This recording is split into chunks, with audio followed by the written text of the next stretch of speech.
ಎಲ್ಲರಿಗೂ ನಾನು ಶಶಿ ಅಂತ ಸಕಟ ಕಂಪ್ನಿಯಲ್ಲಿ MD ಆಗಿ ವರ್ಕ್ ಮಾಡ್ತಾ ಇದ್ದೀನಿ. ಇದು ಬಂದ್ಬಿಟ್ಟು ಈ ಫ್ಲಾಟ್ ತೋರಿಸ್ತಾ ಇರೋದು ಸಕಟ ಕಂಪ್ನಿದು ಸುಪ್ರೀಮಾರ್ಟ್ ಅಂತ. ಈ ಒಂದು ತಳಿನ ಪಟ್ರೋವರಪಲ್ಲಿ ಬಾಗೇಪಲ್ಲಿ ತಾಲೂಕಲ್ಲಿ ಬೆಳೆದಿದ್ದಾರೆ. ಈ ರೈತರು ಫಸ್ಟಿಗೆ ಬೇರೆ ತಳಿಯನ್ನು ಆಯ್ಕೆ ಮಾಡ್ತಿದ್ರು. ಮತ್ತು ನಾನು ಒಂದು ಫ್ಲಾಟ್ನ ವಿಸಿಟ್ ಮಾಡಿಸಿ ಸುಪ್ರೀಮಾರ್ಟ್ ಅಂತ ಸಕಟದ ಸುಪ್ರೀಮಾರ್ಟ್ ಅಂತ ಆ ಫ್ಲಾಟ್ ಹತ್ರ ಕರ್ಕೊಂಡು ಹೋಗಿದ್ದೆ. ಆ ಫ್ಲಾಟ್ ನೋಡಿಬಿಟ್ಟು ಮತ್ತೆ ಇದು ಇವರು ಊನ್ಬಿಟ್ಟು ಯಾವ ಥರ ಬಂದಿದೆ, ಕಾಯಿ ಇಳುವರಿ ಮಾರ್ಕೆಟಲ್ಲಿ ಯಾವ ಥರ ರೇಟ್ ಹೋಗ್ತೈತೆ ಅನ್ನೋದು ನಮ್ಮ ರೈತರಿಂದ ಸ್ವಲ್ಪ ಮಾಹಿತಿಯನ್ನು ತಿಳ್ಕೊಳ್ಳೋಣ. ಅಣ್ಣ, ಈ ಸುಪ್ರೀಮಾರ್ಟ್ ಹಾಕಿದಿರಲ್ಲ, ಯಾವ ತರ ಬಂದೈತೆ? ನೀವು ಫಸ್ಟ್ ಹಾಕ್ತಿದ್ರಲ್ಲ ಆ ವೆರೈಟಿಗೂ ಈ ವೆರೈಟಿಗೆ ಯಾವ ತರ ಬಂದೈತೆ?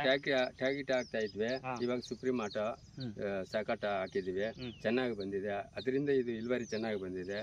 ಚೆನ್ನಾಗಿ ಕ್ವಾಲಿಟಿನೂ ಮಾರ್ಕೆಟ್ ಅಲ್ಲಿ ರೇಟು 40 ರೂಪಾಯಿ ಹೋದ್ರೆ ಅದು ಟ್ಯಾಗಿಟ್ 20 ರೂಪಾಯಿ ಹೋಗ್ತಾ ಇದೆ.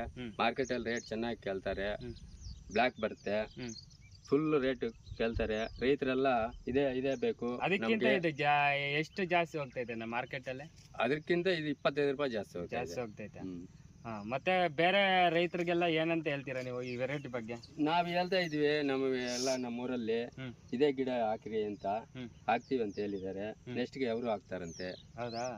ನಿಮ್ಗೆ ಬೇರೆ ವೆರೈಟಿಗೂ ಈ ವೆರೈಟಿಗೆ ಹೆಂಗ್ ಅನಿಸ್ತೈತೆ? ಬೇರೆ ನೆಕ್ಸ್ಟ್ ಹಾಕೋಕೆ ಇವಾಗ ಹೆಂಗ್ ಅನಿಸ್ತೈತೆ? ನೀವು ಬೇರೆ ಹಾಕಿದ್ರಲ್ಲ ಗಿಡದಲ್ಲಿ ಹೆಂಗೈತೆ?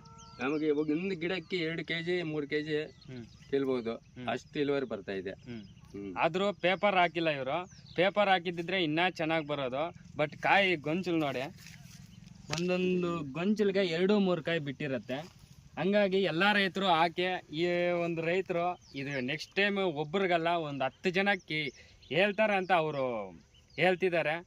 ಹಂಗೆ ಇದಾಗಲಿ, ಈ ರೈತರಿಗೆ ಇನ್ನ ರೇಟ್ ಸಿಗಲಿ ಅಂತ ನಾನು ಬಯಸ್ತಾ ಇದ್ದೀನಿ. ಧನ್ಯವಾದಗಳು.